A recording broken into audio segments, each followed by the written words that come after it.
बंजारा समाजाला एसटी प्रवर्गातून आरक्षण मिळावं या मागणीसाठी जालन्यात बंजारा समाजाच्या तरुणाचं मागील 5 दिवसापासून उपोषण सुरू आहे असून बंजारा समाज जो आहे तो आक्रमक झाल्याचा पाहायला मिळत आहे। बंजारा समाजाचं शिष्टमंडळ आहेत आणि जिल्हाधिकाऱ्याला त्यांनी निवेदन देखील दिलेलं आहे।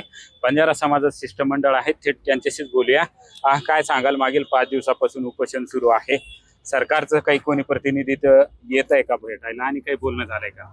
तुम्हाला मी सांगू इच्छितो की मागच्या वर्षी या जालना जिल्ह्यामध्ये असा विराट अभूतपूर्व असा मोर्चा या ठिकाणी बंजारा समाजाला एसटी प्रवर्गामध्ये समाविष्ट करण्यात यासाठी काढण्यात आला। त्याचबरोबर या ठिकाणी आमचे 2 संघर्ष होते, श्रीकांत राठोड आणि हरीश यांनी 10 दिवस आमरण उपोषण केलं, त्याची पण दखल घेतली गेली नाही। नंतर विजय चव्हाण यांनी सुद्धा या ठिकाणी 10 दिवसाच्या ठिकाणी आमरण उपोषण केलं, त्याची दखल DCM, CM आणि 2 कॅबिनेट मंत्री पंकजाताई पालवे आणि संजयजी राठोड यांनी दखल घेतली आणि एक शिष्टमंडळ मुंबईला बोलवलं। त्या ठिकाणी आम्ही शिष्टमंडळात सहभागी होतो। त्या ठिकाणी शिष्टमंडळाने सगळ्या मागण्या त्या ठिकाणी मांडल्या आणि शासनाने त्याची दखल घेऊ, यावर एक आयोग नेमू अशा प्रकारचं आम्हाला त्या ठिकाणी आश्वासन दिलं। परंतु 3 महिन्यामध्ये आयोग नेमून अहवाल आम्ही शासनाकडे सादर करू।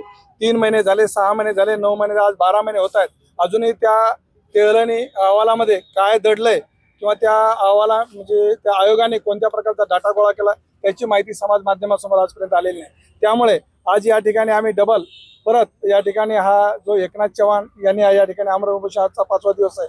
जर तुम्ही 5 दिवसामध्ये उपोषणाला बसल्यानंतर सुद्धा शासनाने कोणत्या प्रकारची दखल या ठिकाणी घेतलेली नाही। कलेक्टर ऑफिस असो किंवा SDM असो, या ऑफिसचा कोणताही कर्मचारी किंवा अधिकारी या ठिकाणी फिरकलेला नाही।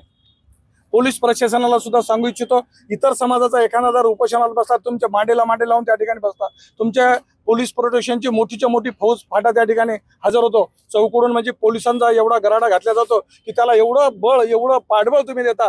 मग आमच्या समाजासाठी तुम्ही काय जातीवाद करता का? आमच्या समाजाचा एखादा तरुण जर उपोषणाला बसला, तुमचं त्याला रात्री जर काही घातपात जर झालं किंवा एखाद्याच्या मनामध्ये डोक्यामध्ये काय आलं, एखाद्याने दगड घातला आणि त्याला मारलं, तर मग त्याची जीवितहानी किंवा त्याला झालेली घटना त्याचं कोण दखल घेणार? शासनाला याची काळजी नको का? शासनाला निवेदन दिलेलं आहे, शासनाचं काम आहे त्याला प्रोटेक्शन देणं। कोणत्या प्रकारचं प्रोटेक्शन या ठिकाणी मिळालेलं आहे। त्याचबरोबर आरोग्य विभागाचं काम आहे की उपोषण करता 5 दिवस अन्न पाण्याविना या ठिकाणी बसलेलं आहे, त्याच्यासोबत एक गोमाता आहे।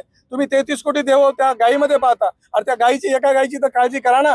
तो त्याच्यासोबत त्या गायीला घेऊन या ठिकाणी बसलेला, त्या गायीला चारा पाणी नाही, त्या गायीला 4 दिवसांवर ताप आलेला आहे। शासनाला कळवलेलं की त्या गायीला ताप आलेला आहे, परंतु त्या गायीसाठी सुद्धा एखादा व्हेटरनरी डॉक्टर सुद्धा आलेला नाही। बरं, गायीसाठी तर आलाच नाही, पण त्या माणसासाठी सुद्धा एक डॉक्टर सुद्धा या ठिकाणी आले नाही का? बरं, अशा प्रकारचं जातीवाद आमच्यासाठी का? बाकी कोणी जर बसले त्या ठिकाणी सगळं तुमच्या डॉक्टरची टीम सुद्धा त्या ठिकाणी हजर होती। आणि जर एवढं करून जर 5 दिवसापर्यंत तुम्ही जर दखल जर घेणार नसाल तर आम्हाला पुढची दिशा आम्हाला ठरवावं लागेल। म्हणून आम्ही आज या ठिकाणी सांगू इच्छितो, कलेक्टरनी किंवा जिल्हाधिकारी मॅडमने अशा प्रकार म्हणजे सगळ्यांना खाली निवेदन, सगळ्यांना खाली आदेशित करावे की त्या ठिकाणी येऊन आरोग्य पथक पाठवावं, पोलीस प्रोटेक्शन या ठिकाणी देण्यात यावं आणि उपोषणकर्त्याच्या मागण्या म्हणजे काय मागण्या आहेत त्या समजून घेऊन त्याच्या शासन दरबारी पाठपुरावा नसता आम्ही येणाऱ्या 21 तारखेला स्वर्गीय सुधाकर नाईक यांच्या जन्मदिनी संपूर्ण महाराष्ट्रभर पाणी अडवा पाणी जिरवा अशा प्रकारचं एक अभियान या ठिकाणी राबविलं जातं।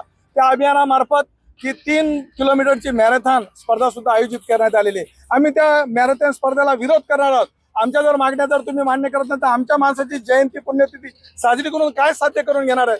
आज वसंतराव नाईकाची पुण्यतिथी काल 18 झाली, काल तुम्ही या ठिकाणी भेट द्यायला हवी होती, परंतु तुम्ही दिली नाही।